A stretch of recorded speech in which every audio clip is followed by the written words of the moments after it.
Good morning. No, that ain't working. I'm gonna give you a little countdown, okay? Let's breather, finish chewing, bacon's. Good morning. Let's go. All right. Again, welcome to day 2 or 3, or in my case, 8. I want to start again with a sincere thank you for what you did yesterday. And I'll get into more why of what it means for me, but thank you for showing up. Thank you for being present.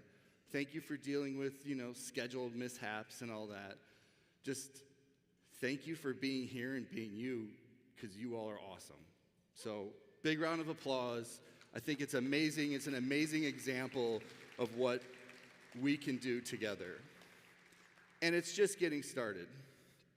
And so yesterday, I kind of started with asking you a few questions. Why are you here? What do you want? What can you give? And I'll quote somebody who I'm a big fan of, Ryan Holiday, who said, "Wisdom, even a tiny bit, is clarity, and clarity is freedom." Did you figure out your place here? Did you figure out what you want to do? Do you feel more confident in how you can take advantage of today?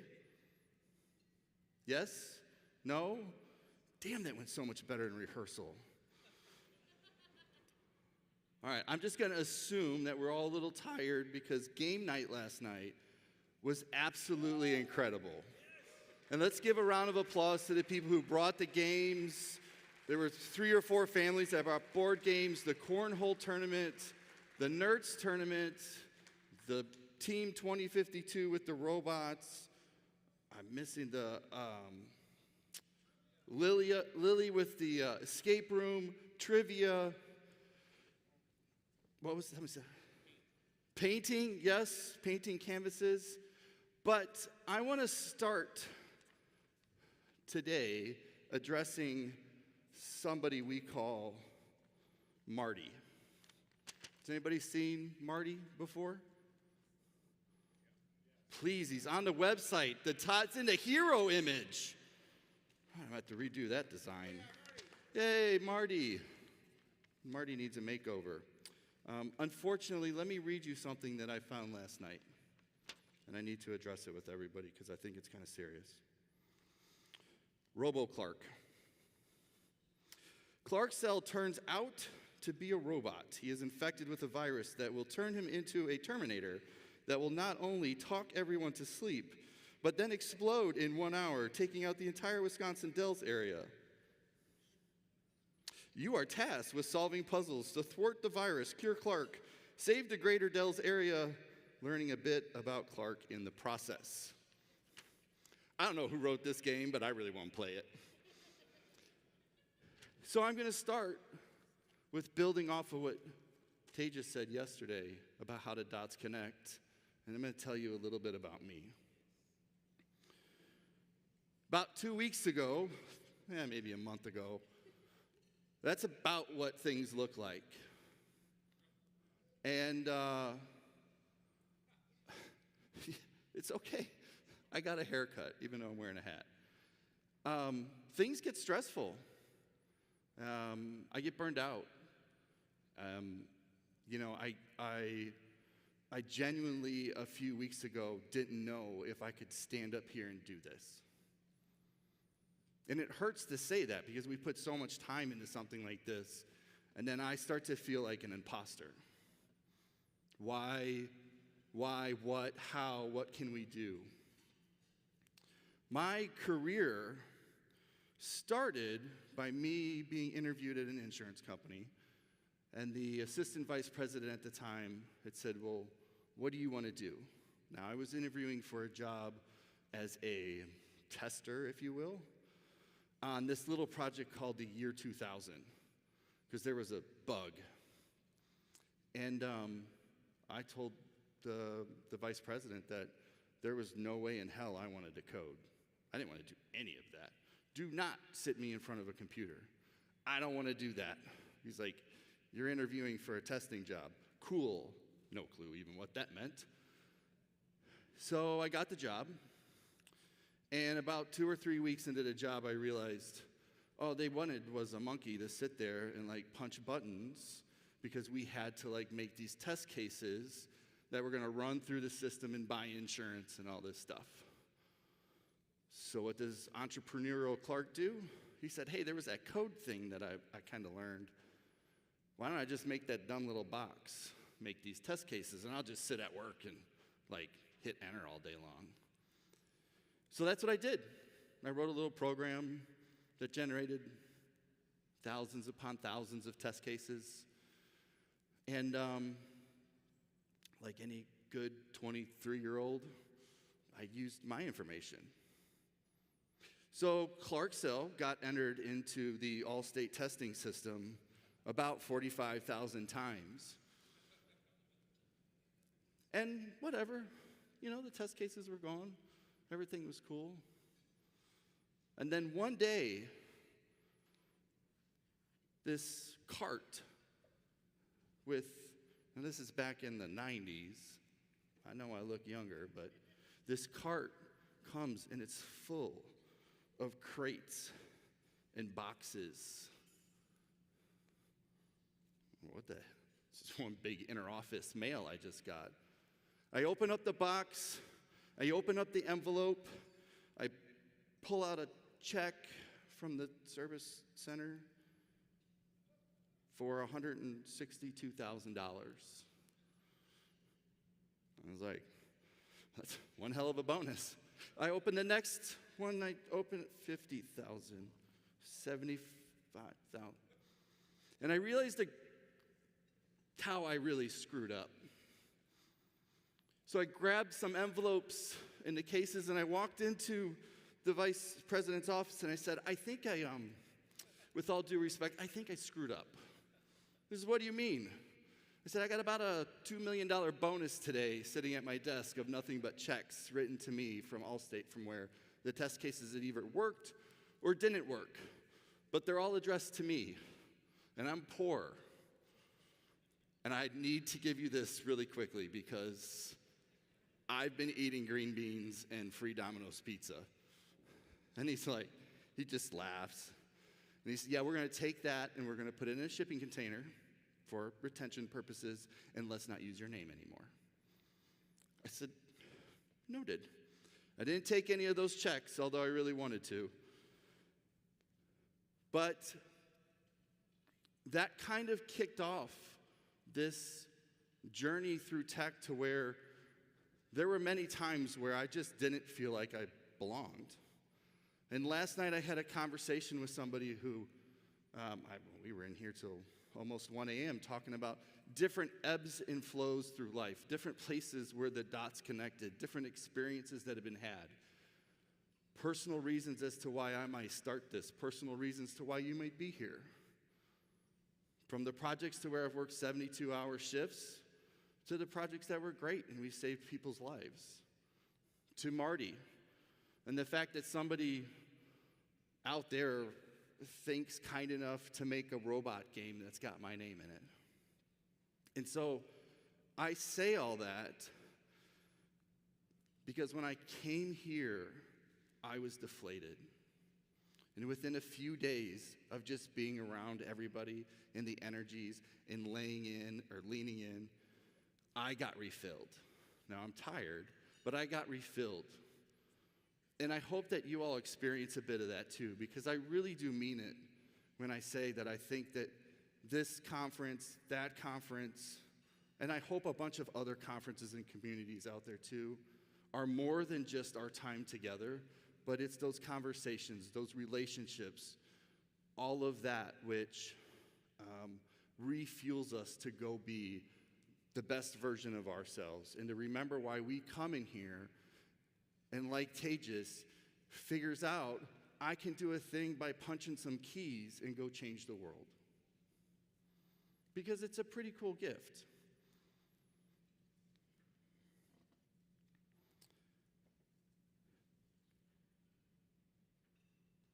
I believe so much in it, we decided to start another conference, which doesn't really make a lot of sense on the outside, but I believe that we have a platform where we can make more impact. And we're getting better at how to have a conference in January and have one in July. And what does it mean to have two? And I just want to announce today, because I know there are a few people who have been to Texas. If you've been to Texas, raise your hand. Right on.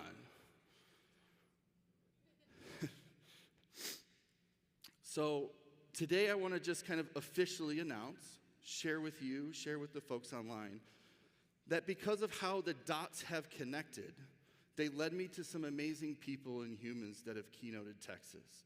They've led me to amazing people who are keynoting this week. And we have some amazing people who are going to keynote in January. Does anybody know Danny Thompson, Kelly Vaughn, Sean Day? Amazing people who, when you look at how the dots connect, it all starts to make sense. So if you're into Texas, if you're into it, you want to help us spread the word about it. If you missed, if you're online and you're wondering, how do I do this? We've got an early bird discount. We're going to be there in January. We're going to be back here in Wisconsin at the end of July. And that's how the schedule goes. January, Texas, July, Wisconsin. So continuing down those trail of dots is this individual, Taylor. Kind of my autistic brother from another mother. I mean that with all sincerity. I think it was James who connected us and says, you need to meet Taylor. Taylor's a recruiter. I said, I know that I'm not doing well in life, but I wasn't also looking for a job quite yet. So like Tejas and all the others, we get on the phone and we meet and we start talking. And then things kick off. And conversations become text messages, and text messages become mentoring, if you wish, sessions, therapy sessions between one another. It becomes life. It becomes, hey, what about this? Or how can we help that person? Or what do I do in this? Or, oh shit, I lost my job, now what? And over a year ago, we came up with, what is it that we could say on stage to help people feel like and understand that they're not alone?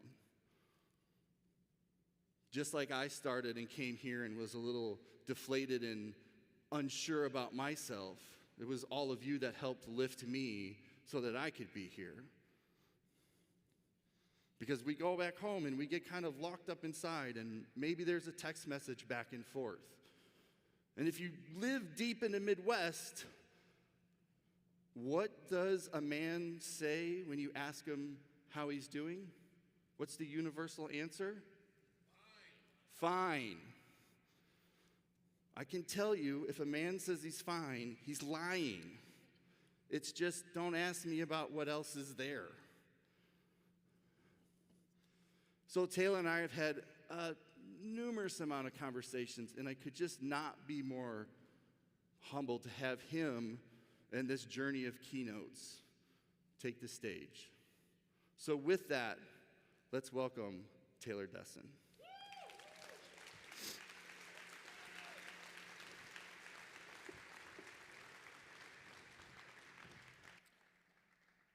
So the email I got says, my experiences with loneliness on the job search.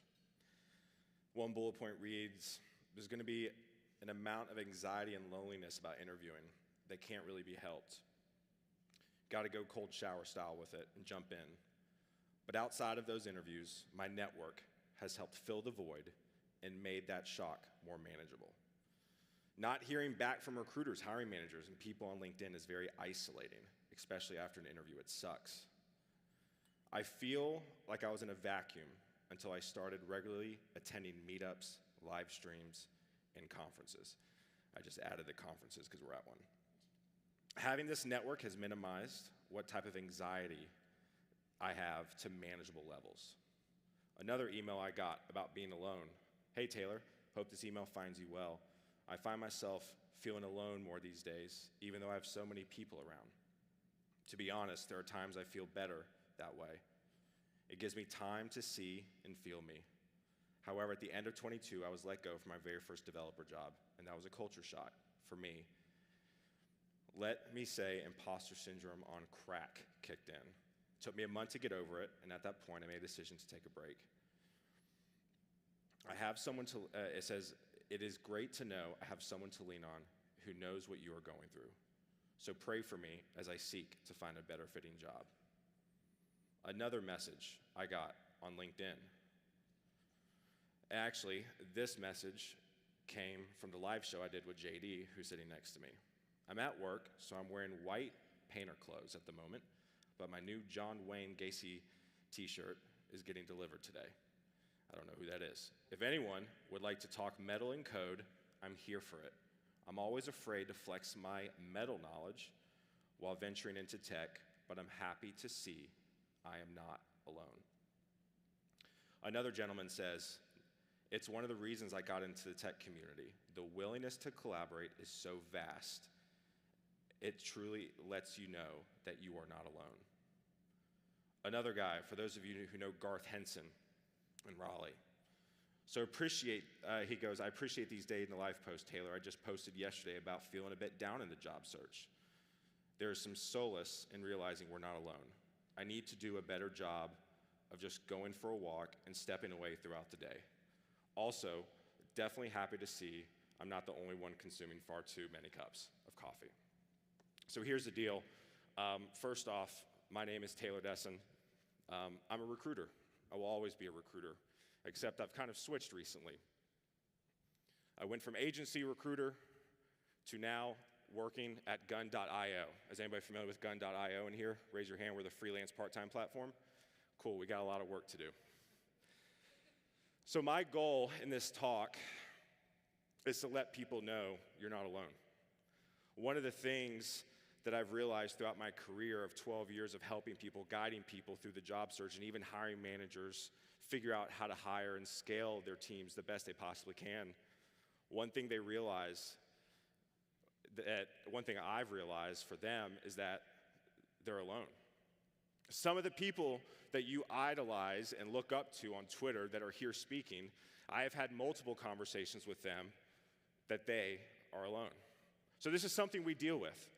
I'm going to do a raise of hands real quick. I'm really big on audience participation. We're going to get a little bit lighter-hearted here soon, I promise. But for those of you in here who feel comfortable raising your hand, how many of y'all have felt alone this past year? Raise your hand. Look around. Look around. You're not alone. You can put your hands down. So, I want to thank Clark. I want to thank that conference for having me here. This is a dream come true, and I may cry a little bit and get emotional. I feel it already, so I'm going to try not to. It may be nerves or the lack of not having breakfast. But for me, back in 2018, I attended Scenic City Summit in Chattanooga. Anybody been to Scenic City in Chattanooga? A few people. I watched Reed Evans. Reed Evans is out of Knoxville. He's a developer. And I saw him keynote, and I said, man, that's really cool. It is a dream of mine to always keynote. Well, fast forward a few years, and here I am, and this is a dream come true. I don't take this lightly. I'm not a developer. You can ask my wife. My problem-solving skills are really, really bad. I'm terrible at math. I took pre-algebra in college. So I feel like I don't belong here. I feel alone in a way. But one thing that I want to give props to every single individual in here and every single individual that has talked to me over the last few years in the tech community is I feel accepted by you all. I've never met a group of people that are more kind, that are more accepting than you all in this room. And coming from somebody who's a recruiter, that means a lot. I know I'm a wolf in sheep's clothing. I know I am. So I don't take this lightly. I don't take this lightly standing up on stage because at the end of the day, I'm the type of person that you hate at the end of the day. right? The cold DMs, the cold emails, not knowing the difference between Java and JavaScript. I get it. Actually, I still don't. I just lie really well now, right? Don't ask me. So again, I'm thankful to be here. So real quick, before we kind of dive in, I got a lot of other things to talk about today, but one of the things I like to do, if you've attended some of my talks, is I'm really big on networking. I'm really big on networking. I think a lot of people here talk to the same 3 people. I know I do, because I'm an introvert. Anybody else in here an introvert? Raise your hand. Okay, seriously, some of y'all are just not being truthful with yourself. So real quick, open up your phones. If you came to my talk yesterday, a manifesto and hiring, I did this. Open up your phones. Everybody open up your phones. There's a lot of y'all just staring blankly at me. Go get some coffee. Let's wake up. Open up your phone. Go to LinkedIn and talk to the person to the left or right of you and connect with them. Real fast, I'm going to give y'all 90 seconds. I'm not asking to share social security numbers. I'm not asking bank accounts. I'm not asking you to even have a conversation because let's be honest, no fruitful conversations happen before 9 a.m. So go ahead, connect with the people to the left or right of you real quick. Say hey, and we'll get back to this here in a second.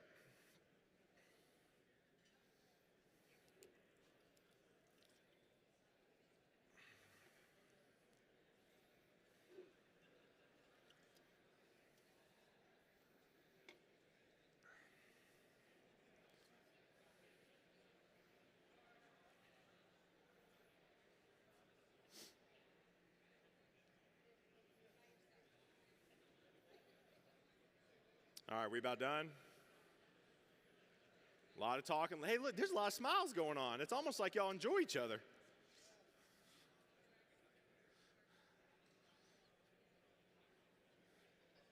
All right. So there's going to be multiple more times we're going to do this, so don't worry if I'm cutting you off mid-conversation. We're going to do this a few more times. So I want to kind of lay a little groundwork about myself a little bit more, just so you know where I'm coming from, to kind of set the stage of what we're going to talk about today. But we're going to talk about 3 major areas about not being alone. Not being alone in your career or the job search, not being alone once you get the job. So many people think they're going to find a new job and be completely satisfied, and then they find themselves even more alone than they were. We're going to talk about that. Then we're going to wrap up today. We're kind of going to be talking to the leadership side of things, engineering leaders, people leaders. We're going to talk about how to make sure that your teams do not feel alone, something I'm incredibly passionate about. So a little bit about me. I moved to Nashville, Tennessee in July of 2011 to pursue music. I'm a drummer, was a drummer, still am. I went to University of South Carolina, go Gamecocks.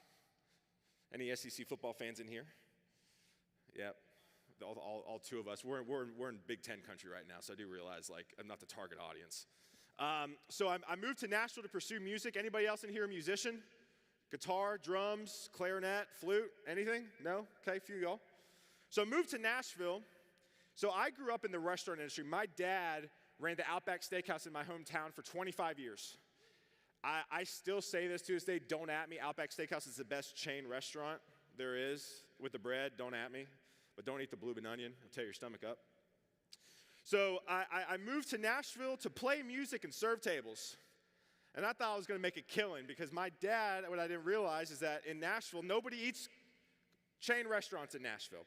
So I was working 6 nights a week. I was a drummer. I didn't write music, so I wasn't playing music, and I was losing money, and I was working every single night, and I felt alone. There's got to be something else out there. And as somebody who grew up in the restaurant industry, I knew about 9 to 5s. I knew they existed, but I didn't know how to find them. I didn't know how to find them. I was like, okay, well, I'm just going to take, and guess what? My idiot self, I was going to take another nighttime job. I was like, again, not that smart. Thankful for my wife that she married me. So I was serving tables, and I felt alone. I was losing money. And this kind of goes into the first part about not being alone in the job search. I started the network. I felt, because I just started to reach out to people, like, hey, who do you know? Because I didn't know anything. I didn't know this existed. I didn't know developers existed. I didn't know anything. So I felt very alone. So I started to ask, do you know anybody? Do you know anybody? So then there was this girl who I knew. We all moved up here together. We all moved to Nashville from the same town together. I was like, who do you know? She was like, well, I nanny for somebody. I was like, well, that person can afford a nanny. I want to do that. So she was like, they're like, well, they're looking for a recruiter. And I was like, great, that sounds good. I'd love to be a recruiter. I have no idea what a recruiter was, so I showed up.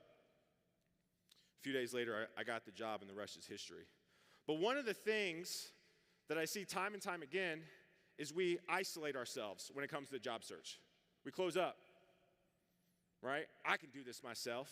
I don't need anybody else. I'm good. Well, in actuality, you're not. Nobody's good. We as human beings are not meant to go through life alone. I know COVID has done a number on a lot of people, a lot of relationships. I know multiple relationships that have ended in divorce because of COVID. I've had one of the guys that used to do our studio stuff in my hometown, he passed away because he OD'd during COVID. COVID's been tough, and COVID has taught me one thing, that we're not supposed to go through this life alone. So I want to encourage you today, and we'll get here in a second, to double down over the next 48 hours at this conference to network. Because I will tell you this, I'm a huge introvert. If you find me outside of speaking, I don't like talking. This is where I do best, right here. I can talk and run my mouth. But at the end of the day, if you find me out there, I'm going to be a shell of myself. I'm going to be quiet. But I will tell you this, every single person I've met here, I'm like, man, I'm so happy I found another person to be friends with. And so I encourage you, after this talk and throughout the rest of your time at that conference, please network. Please talk to the person to the left or right of you. Please say hey to somebody. You know, and one of the things I talk about a lot is I had somebody come up to me the other day and go, hey, Taylor, like I'm planning a 30-minute elevator pitch to meet somebody. I said, what? He goes, yeah, 30 minutes. I go, I don't want to talk to anybody for 30 minutes. Let's shorten that back a little bit. I think what we do is we get this one thing, and I'm going to talk about this here in a few minutes about counseling and my journey through counseling. Because I will tell you this, there's not many dudes that talk about their journey about counseling. I want to talk about this to every gentleman in here that we need it. There's a lot of trauma as men to work through, and women, but I'm a man, so I'm going to talk to men. There's a lot of trauma that we have. And I will tell you this, the more that you can dig into counseling, and I'm going to get to this in a second about my journey, the more you're going to heal and the more you can connect with somebody because your heart becomes soft again. And that's my goal, again, to make your heart soft through networking. What you realize is you talk to people and you share your stories. And again, it doesn't have to be 30 minutes, right? Go up, shake somebody's hand. It's great to meet you. Where are you from? What do you do? And move on. But connect with them on LinkedIn, right? The next thing I want to talk about where you don't feel alone, content. Anybody in here either like producing content, like puts out a ton of content? It's so funny. All the people that do content are all sitting with each other, right? A few of y'all. And the reason why, and I'll tell you this, the individuals who are sitting together creating content, you know why they're sitting together? Because they've met each other online. They're not alone anymore. Content is one of the greatest things that's ever happened in my entire career. Now, I'm not going to sit here, you're probably like, great, here comes another individual telling me to create content, become a content creator. I'm not. But I'm telling you, it'll make you not feel alone in some ways. I am here because of content. I am here because I invited James Q. Quick on my podcast a year and a half ago. Didn't even know the dude, just slid into his DMs. Hey, bro, I love you. Can we hang out? Right? He said yes. A year later, he introduces me to Clark, and 6 months later, I'm here. All through content creation. And when you put out, we live in a digital world, right? How many of y'all, like, just are on your phones a lot? Like, let's just be honest. Raise a hand. Who's on their phones a lot? Everybody look around. Everybody look around. Exactly. So how do you reach the people in the room that are on their phones? You do it through content creation. It opens doors. I've met some amazing individuals because of content creation. Now listen, you can go to one of James' talks, you can go to Morgan's talk. Well, Morgan already had her talk yesterday about content creation, but there's a lot of talks around content creation. I would go to those talks and learn a little bit because I think moving forward that you need to start putting yourself out there on the internet. And as an introvert like myself, the easiest way for me to do that is to put myself out there on the internet. Now again, I'm not going to go into the nuts and bolts of it, but I encourage you to start telling your story online. You know, I caught up with Tejas just now. He goes, man, he goes, and again, like, I do these vlogs, and like, it's mainly about like my dog and like, you know, some of the work I do. And Tejas comes up to me, he goes, man, he goes, I love your vlogs. Again, Tejas is like across the world. Like, he's not here. He's like over the seas, right? And he's like, man, I watch your vlogs. I love them. He goes, I know more about you because of your vlogs. And I will tell you this, I do those vlogs, I'm like, no one's gonna watch this. No, like, who is gonna watch me in my pajamas, get ready for work, walk my dog, see my daughter, kiss my wife? Who cares? A lot of people care. And a lot of people want to know more about you. The problem is that we feel alone. We kind of retreat into ourselves. And my goal for you for this talk is to not retreat. I think one of the biggest flexes and I think one of the biggest ways that an individual can conquer a lot of insecurities is to talk about it out in the open. I have a big head. Let's address it. Me trying to get fitted with this mic just now was ridiculous, right? Let's talk about it, right? I have trauma in my life around certain areas, right? Not speaking up. Conflict resolution. I'm terrible at conflict. You'd be like, I hate you. Be like, all right, same. Bet, right? I'm terrible at it. But like, let's talk about it. Again, I want to encourage you. Now, I'm not asking you probably like, Taylor, are you really saying I got to talk to the person that left of me about my childhood traumas? No, I'm not saying that at all. But what I'm saying is it's such an amazing tool to start connecting with people and resonating with people. Also, next thing, community. I am a freak when it comes to community. That sounds a little weird. I'm really passionate about community. This is community.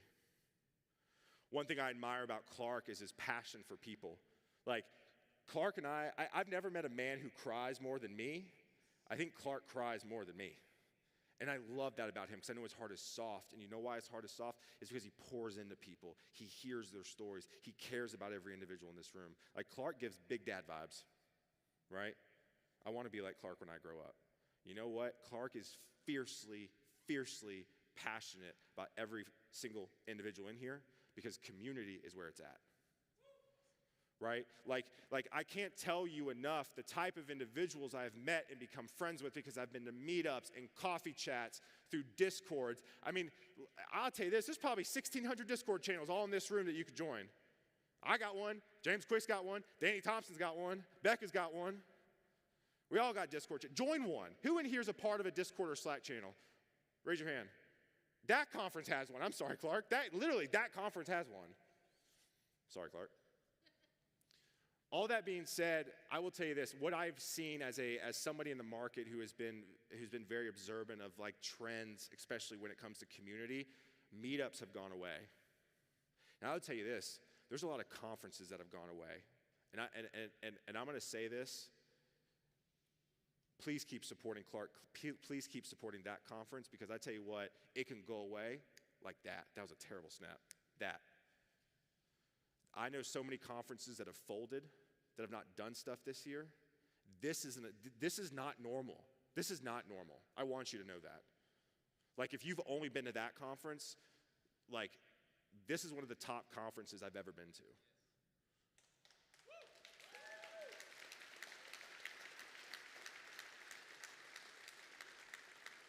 So this is not normal. And I think a lot of times human beings, we become so used to things, right? How many of y'all are married in here? Raise your hand. A lot of us, right?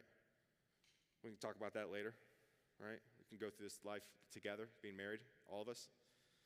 I don't know about you, but the thing that you fell in love with about your significant other is now the thing that annoys the living hell out of you. Let's be honest, right? Right? We become so used to the thing we fall in love with, and we start taking it for granted. And I will tell you this, communities, meetups, conferences, Slacks, Discords, they could go away tomorrow. I've seen conferences fold. I've seen communities fold. I've seen meetups. I mean, I don't know about y'all, but like the Nashville area, Like, there was like, I was talking to Kevin Griffin the other day. He used to run Rev Conference, that folded, in Richmond. And he and I were talking at lunch last Monday. And I told him, I said, Nashville used to have like, I'm not kidding, probably 25 meetups in town. There's maybe 2 or 3 now. Gone, like that. And there's a lot of people sitting on the sidelines that are craving community, but they don't know where to get started. Come find me afterwards. Let's talk about how to get you into community. I think the first thing is join that conference Slack and be involved, and then take those conversations offline. Right? Clark is so big on this, and so am I. I think networking online is amazing, and I think you can do it at scale. You can spend 15 minutes on the toilet every single morning liking and commenting people's statuses and not feeling alone, but if you are not meeting with them and trying to cultivate in-person relationships, you are going to miss out. Because again, we're human beings. We're not made to go through this life alone. We need to be in community with the person to the left or right of you. Right? Don't take for granted the person to the left or right of you. Because again, all this could go away tomorrow. And then we're going to be like, oh no. But at the end of the day, you didn't put the work in and support the communities you're a part of. So, real quick, I want you, everyone stand up. I want you to pull out your phone again. I want you to ask the person to the left or right of you, if you could be an animal, what animal and why? Go.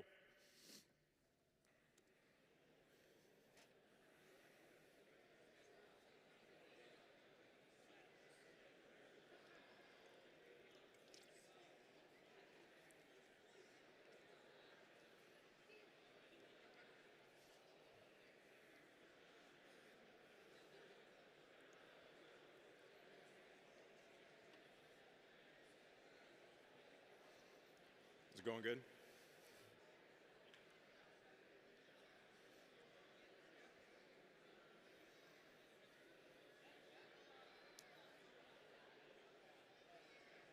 All right, y'all go ahead and sit down.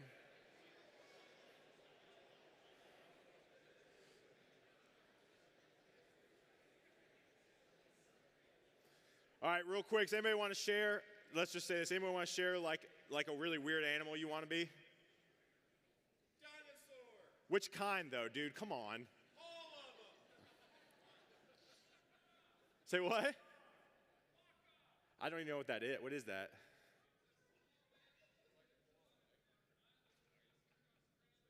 Okay, Eastern Australian animal.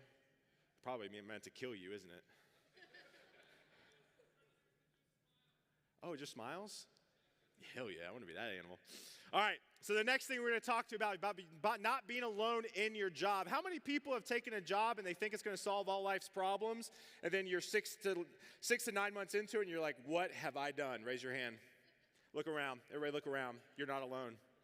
You're not alone. So I'm going to talk about this. So, how do you not be alone in your job? How many of y'all have a mentor-mentee program at your job? Raise your hand. Right? That is not a lot of hands. That is terrifying. All right, so if you're an engineering leader in here, get this done. Get this implemented. One of the ways that you cannot be alone in your job is mentor-mentees. I will tell you this. I could not be where I'm at in my career without the mentors that have poured into my life early on in my career. One of the ones, Scott Gordon, I want to give him a shout out. He poured into me like crazy. And I would not be the type of person who cared. Scott Gordon was the original OG. If David Neal's in here, David Neal and Scott were BFFs. I would not be where I'm at today if it wasn't for Scott, because Scott told me as a recruiter to shut up, go to meetups, and don't say anything as a recruiter. And knowing my personality, I peacock a lot because that's who I am. Again, trauma, we can dive into that here in a second, right? I try to be somebody I'm not to try to get the attention of others. And Scott told me to shut my mouth. And what that did is that helped me be a part of your community, the engineering community, the tech community, at a really, really early stage in my career where most recruiters are the type of recruiters that show up to meetups, leave halfway through, and only give pizza. If you ever went to one of my meetups, I never gave pizza. So mentorship, please find somebody, right? Now, let's talk about the mentor-mentee relationship because I think it's a little nuanced and I want to get this across. If you seek out a mentor, you have to drive that conversation. There's nothing more awkward than when somebody reaches out for me to mentor them, and I go, all right, what are we going to talk about? They go, I don't know. And I'm like, oh, all right, well, come on now, right? You need to make sure you are driving that conversation. You are driving that relationship. But I will tell you this, who in here has benefited from having a mentor in their life? Raise your hand. Marriage, personal. Look around, look around, look around. Look at all the hands. Look at all the hands. That's what I'm saying. You're not alone. That allows you to not be alone in your job, in your career, in your personal life. Let's talk about personal therapy.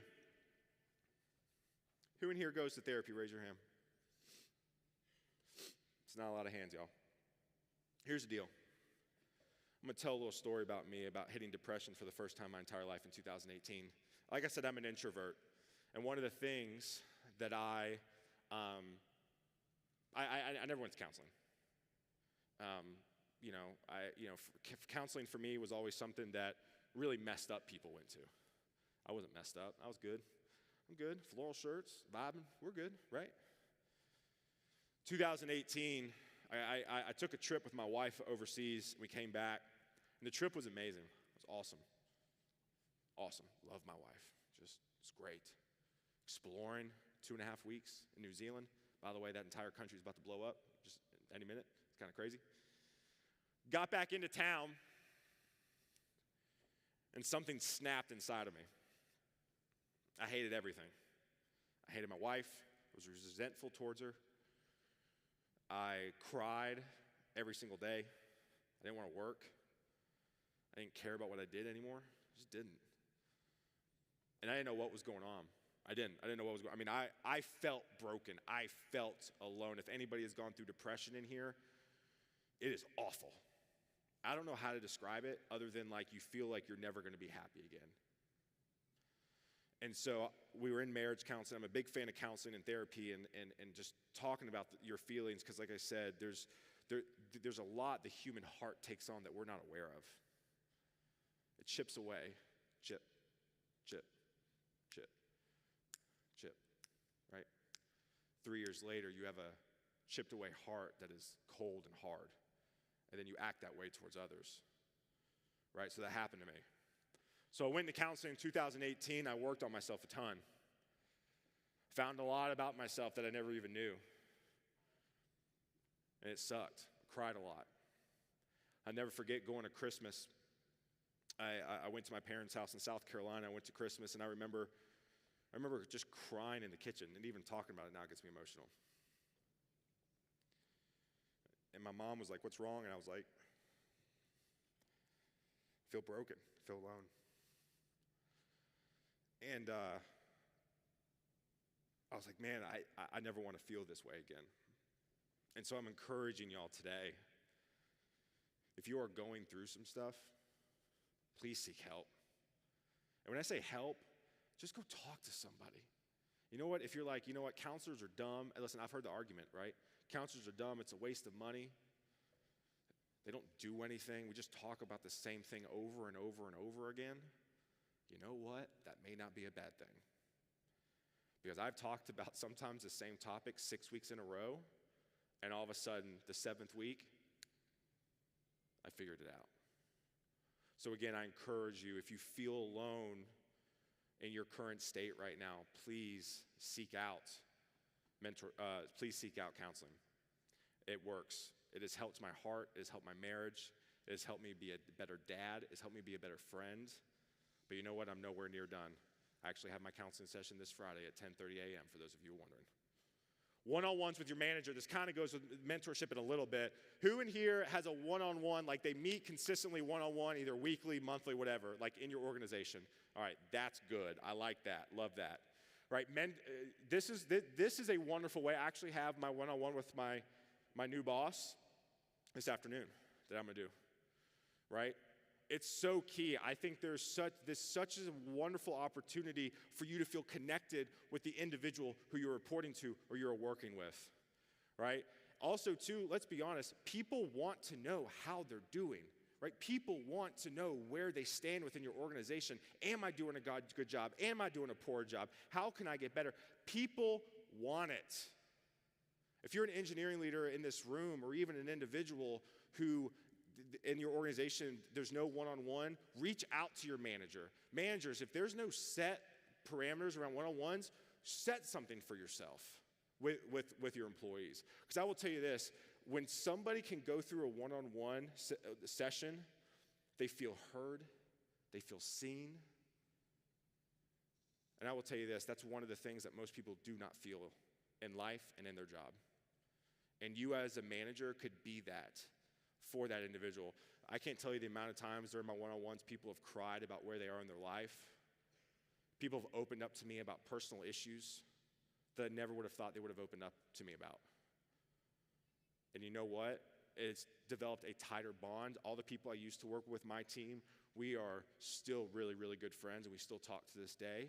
And I truly believe it's because I was able to sit down with the individuals and listen and meet them where they're at. I feel like in today's world, especially working remote, one of the things I've realized more than anything else is we're overworked. Raise your hand if you feel like you're just overworked and tired, right? Look around. Keep hands up. Look around. You're not alone. You're not alone. But if you don't make the time for your people within your organization, they're going to feel more distant, more alone. Also, another thing, reach out to other individuals within your organization, not even like in a one-on-one setup, just hanging out. So I have a podcast called The Unicorn Finders, a little shameless self-plug there. And me, Dan Thompson, and Jake Shepard were all dear friends outside of work, and we wanted an excuse to hang out, so we created a podcast. And it's been wonderful. I'm able to see those guys consistently. Now, I'm not saying you have to do a podcast, but reach out to people. Set up a time to have coffee with them. Set up a time to go to lunch with them in your organization. It's such a wonderful way for it to be in more of a relaxed setting and to make you feel heard. Again, not feel alone. All right, next thing. I just want to reiterate here. Have the humility and awareness to know where you're at in life. Because I think a lot of times, especially as men, I'm speaking to men here, but women as well, I'm sure, we have a sense to just like hunker down. Like we kind of like put on these blinders. We're like, you know what? I got my family. I got my job. I got to talk at that conference next week. I'm just trying to make it. I'm just trying to make it, right? Anybody in here have kids? Raise your hand, right? A lot of us have kids, right? I have a 3-year-old. She's like a three-nager, right? She also feels like she runs the house, and she tells me 2 more minutes. I said, this is not how this goes, right? She's got my personality, which is, it's a good look in the mirror for me. I think, and I don't know, parents in here, I'm sure you find yourself, we just got to get to bedtime.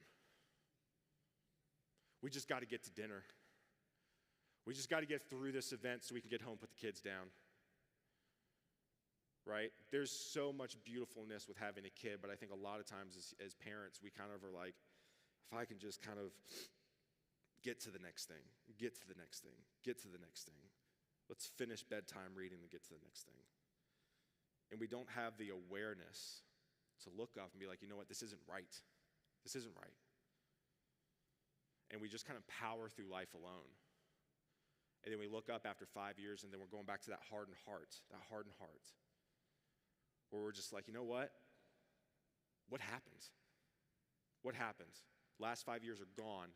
Like, we just celebrated my daughter's 3rd birthday this past weekend. Like, what? It's crazy. It goes by so fast. And for those of you who have older kids, you can obviously agree with that, right? So I encourage you, have the humility, have the awareness to seek out help. Because again, we're not meant to go through this alone. Everybody stand up. Go talk to somebody you haven't talked to yet. Ask them, do you eat or drink soup? Go.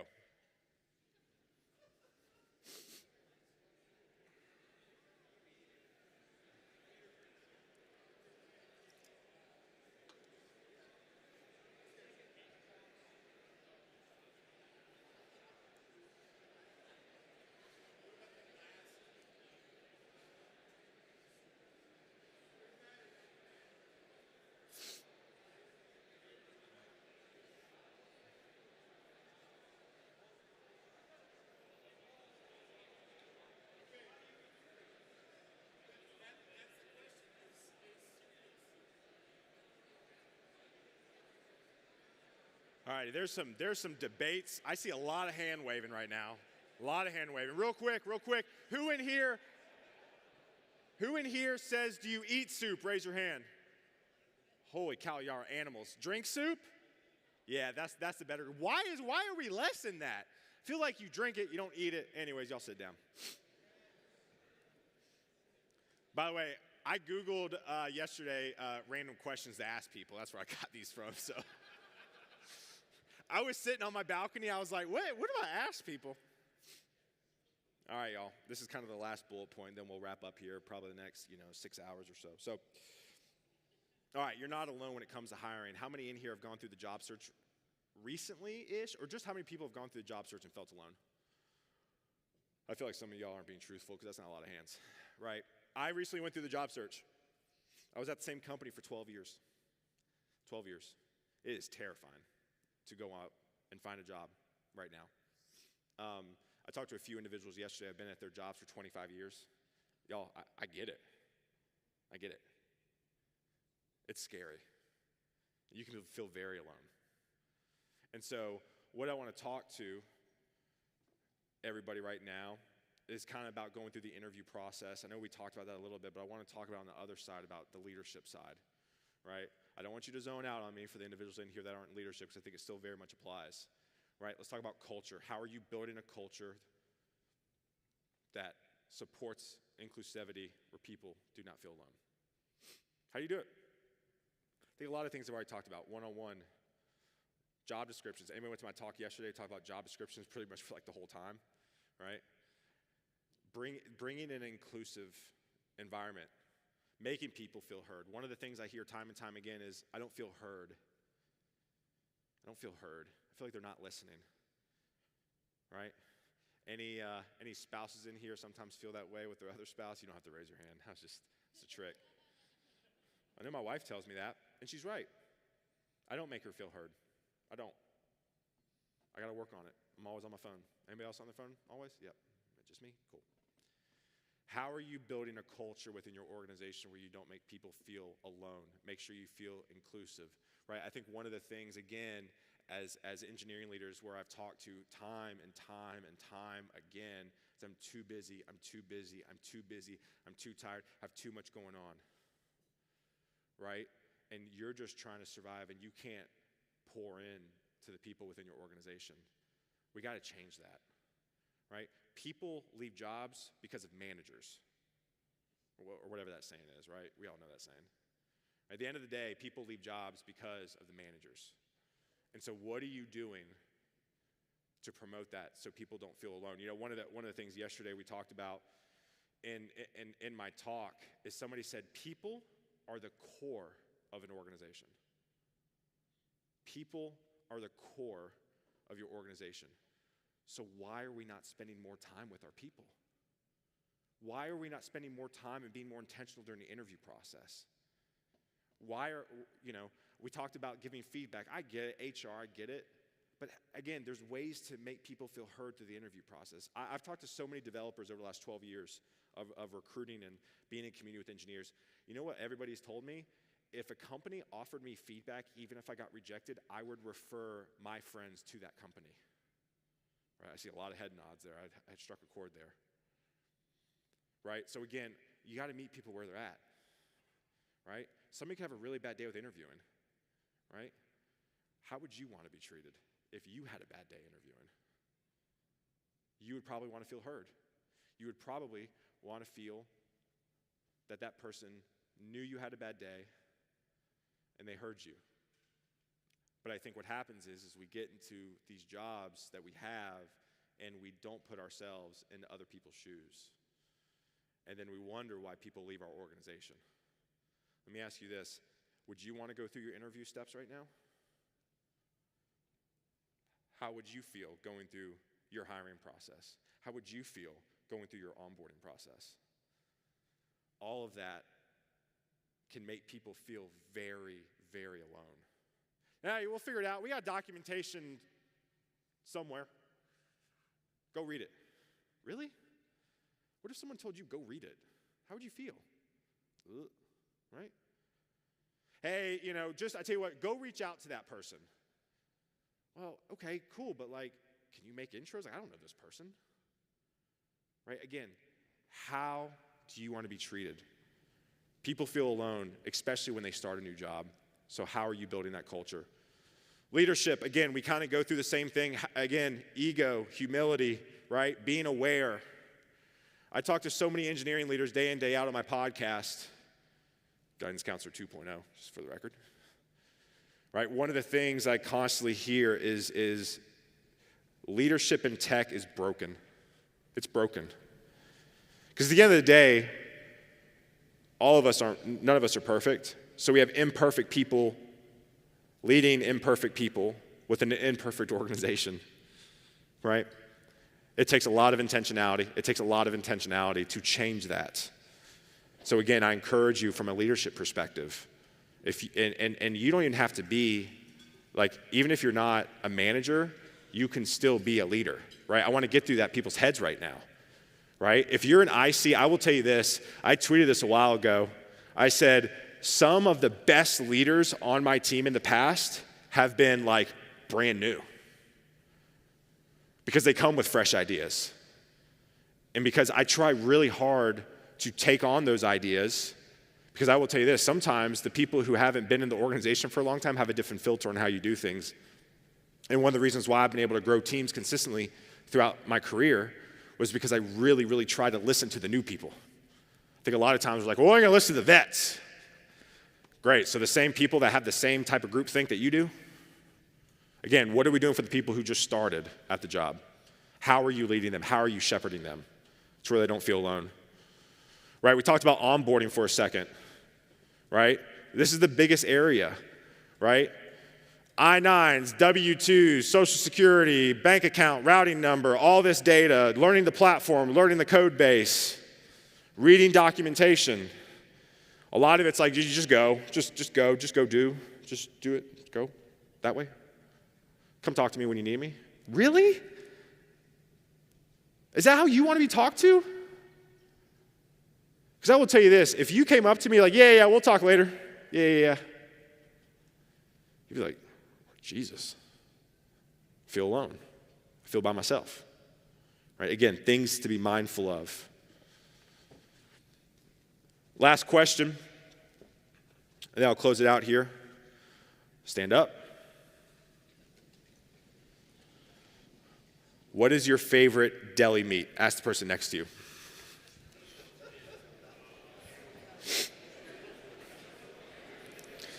And if you're vegan, just make something up.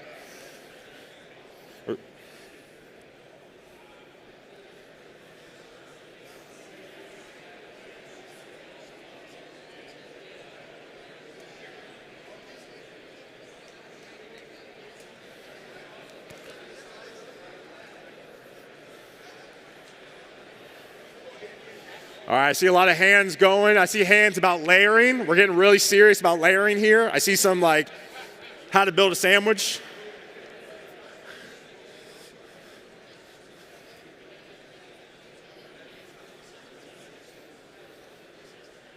All right, y'all go ahead and you can have a seat.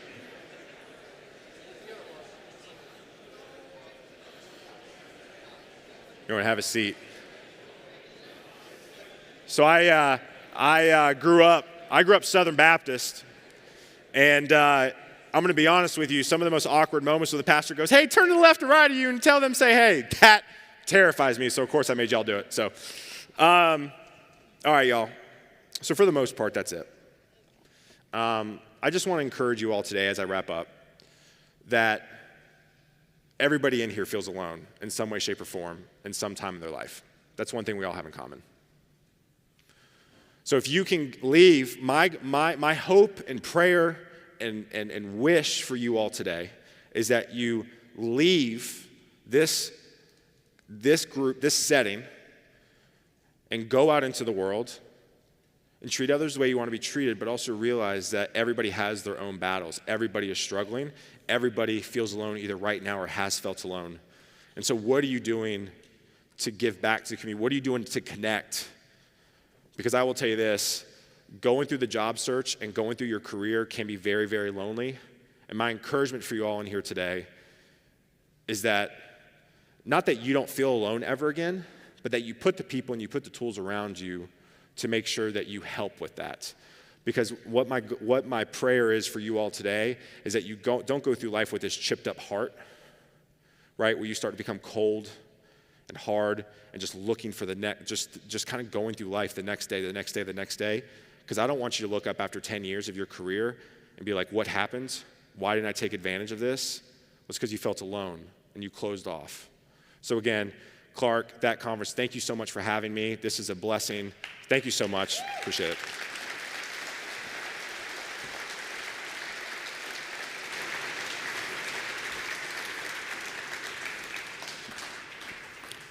Thank you, Taylor.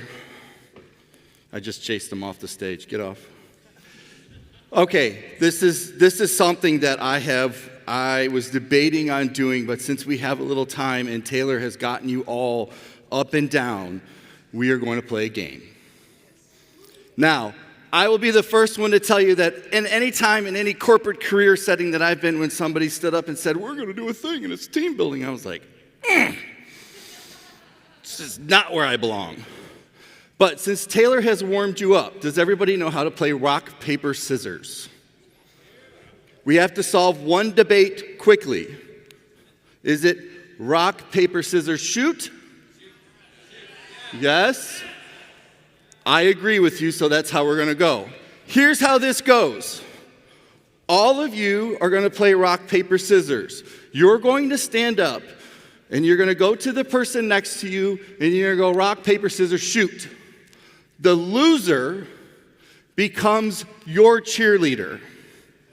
You go to the next person, rock, paper, scissors, shoot. The loser becomes that team's cheerleader. The goal is to be on the biggest team come the end the fastest. Does everybody understand how the game goes? You will end up with two big groups. Can you do it? I know it sounds stupid. I did this in San Diego with a bunch of business owners, and I was like, By the end of it, I was like, we won. Wait, stop. Wait till I say go. Becca's over there like, we got this. I'm going to game this. All right, everybody stand up. You're going to go on my 3. When I say 3, we can start. Not after 3, on 3. Ready? 1, 2, 3, go.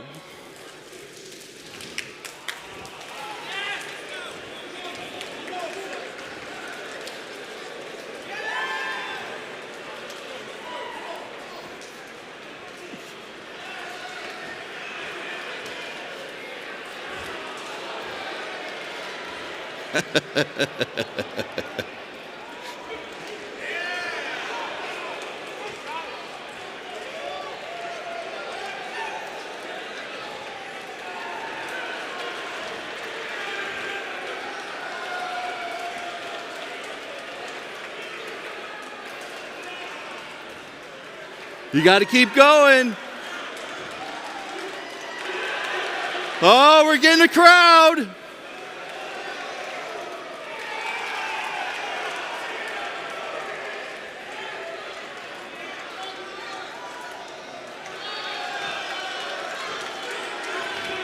Oh, the room is dividing.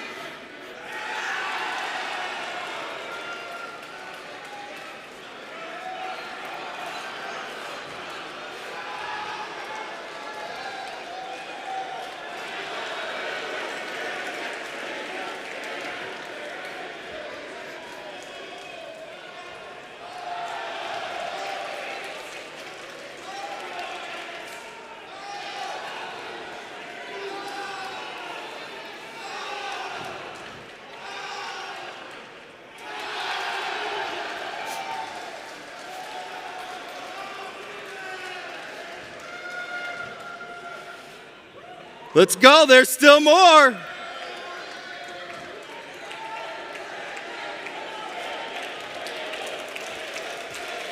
Oh, the factions are coming together.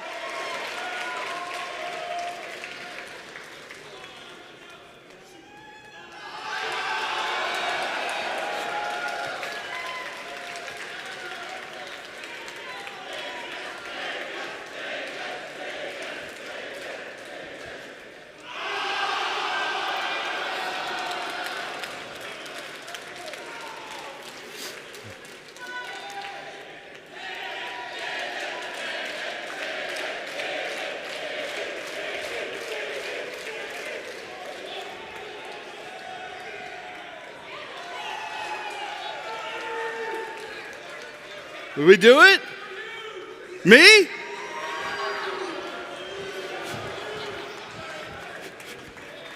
Who am I playing? Let's go.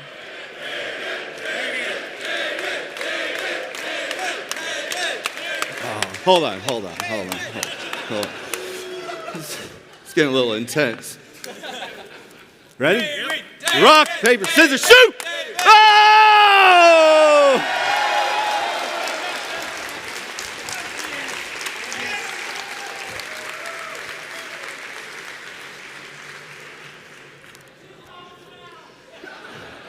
He can have the bill. I'm glad we were paying for pink slips.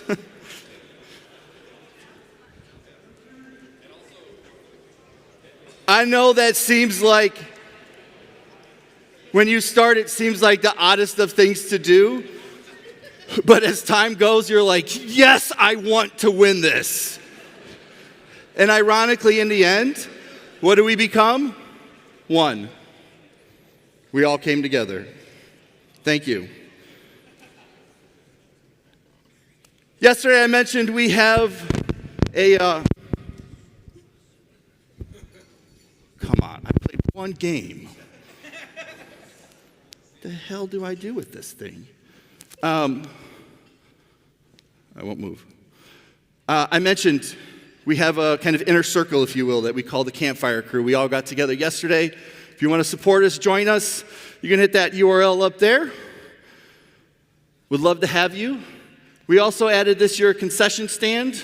You know, food is a tricky thing. It's expensive, especially in all of this, but there's a concession stand outside if you need a little extra. Anybody get my coffee? Has anybody had it?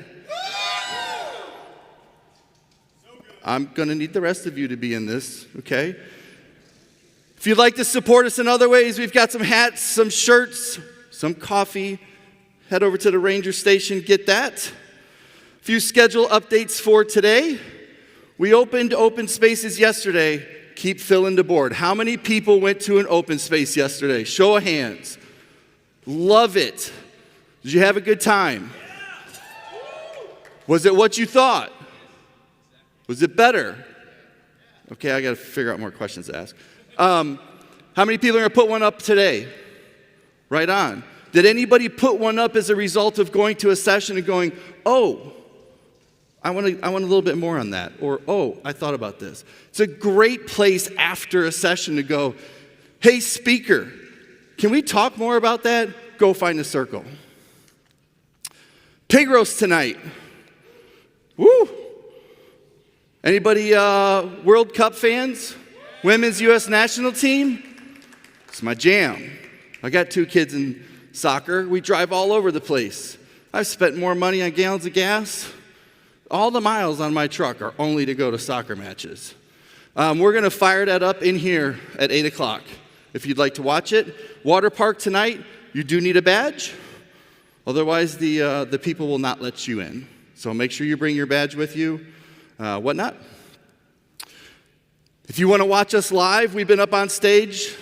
We were up all day yesterday. We're going to be up here all day again today, streaming as well.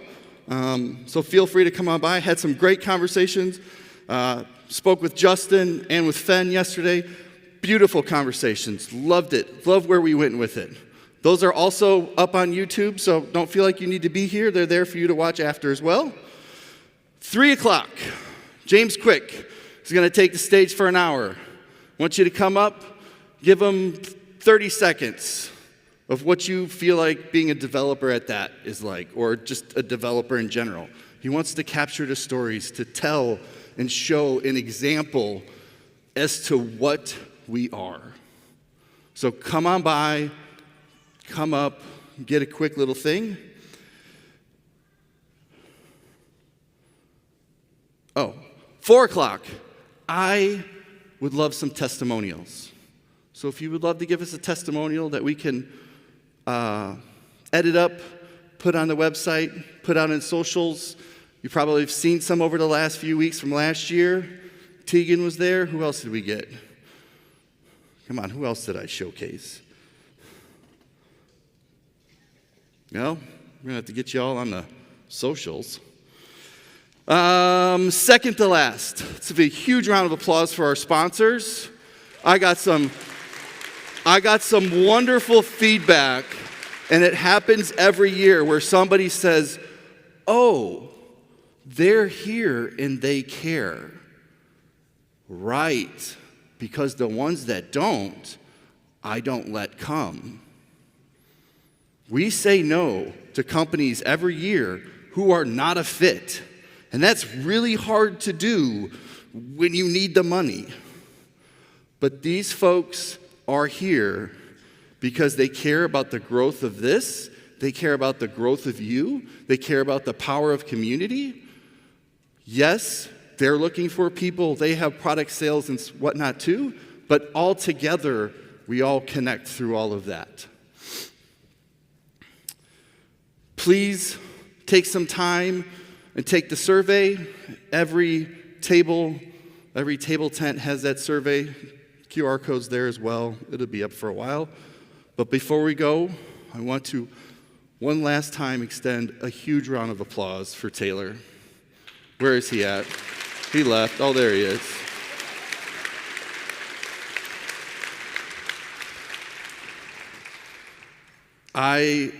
Taylor and I talk all the time,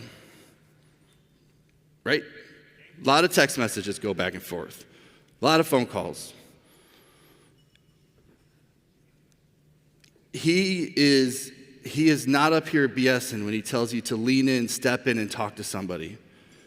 I literally text people every week to check in. Now, that's just me. I'm not saying you all need to do that. But what I am doing is validating what Taylor says, is you're not alone. But you do have to step out. You do have to take that step. You do have to go do something so that you're out there so that other people can support you as well. Maybe it's just in chat. Maybe it's in Slack. Maybe it's in Discord. Maybe it's in your meetup group. Maybe it's at church. It doesn't matter. Whatever that facet is, just open yourself up a little bit. I'm going to leave with 3 little tips. If somebody asks you where you're from, please don't just say, Nashville. Because what you've done is you have not given the other person a thread of which to pull on. Maybe say, I moved to Nashville in 1997. I live on the northwest side, and I love this little place, whatever. Now you've given that person 3 or 4 different ways that they can relate to you without even having to try. Oh, I love barbecue too. Have you ever been to Texas? No. I like St. Louis barbecue. And you can go, sorry, that's awkward. Now, I'll never get anybody from St. Louis here, but hey. When you go to a session room, you sit down in a chair, and the person next to you, you have 2 things in common with. 3, 1, you're both there. 2, you're interested in a topic. 3, you might be interested in the speaker. Now you can look over and say, hey, do you work with Svelte? No, I don't. Why are you here? Looking to learn more about it. Cool, maybe you should talk to Tegan and Clark or Gregory. Now you can have a conversation. We're all connected. We just have to give a little bit so that we can pull those threads and get connected better. So with that, have a beautiful day. Meet some new people. We're going to have some pig at the end of the day, and if you're vegetarian pig. Love you all. Taylor, thank you for everything. Have fun.